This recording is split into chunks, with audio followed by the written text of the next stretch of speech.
The majority of the 10 plagues are found in this week's Torah portion of Va'era.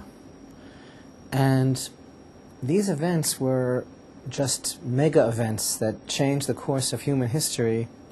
Tradition tells us that when the Nile River turned into blood, every body of water in the world simultaneously turned to blood. The whole world, in other words, was aware of what was going on in Egypt. And thus the name of the one true Creator was sanctified. But in what a manner, in what an unusual way. Really, when you think about it, the nature of the 10 plagues was a superseding of the natural order. It was really an undoing of the process of creation. And there were those, like those in ancient Egypt, who denied the existence of the one God and who worshipped various forces of nature. But what God did through the 10 plagues was to show that He is able to superimpose Himself on nature, that nothing can be taken for granted, not even the natural order. And the natural order, too, is subject to God's will and can be totally unraveled.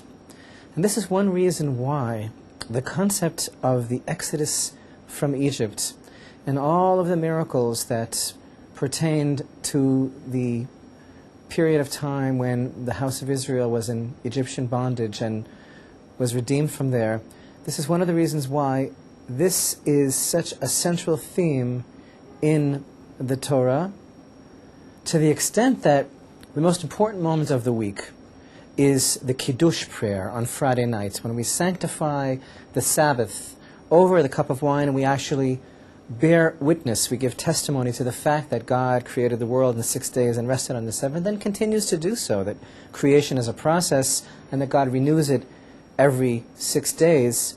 And we say in that important prayer of testimony about God's power of creation, we say that the Sabbath itself is a memorial, a remembrance of the Exodus from Egypt.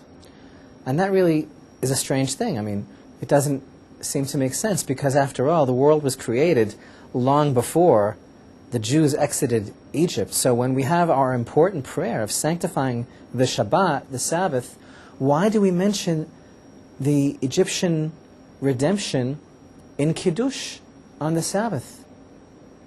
One of the reasons is because when God created the world, there wasn't anybody around to bear witness to it.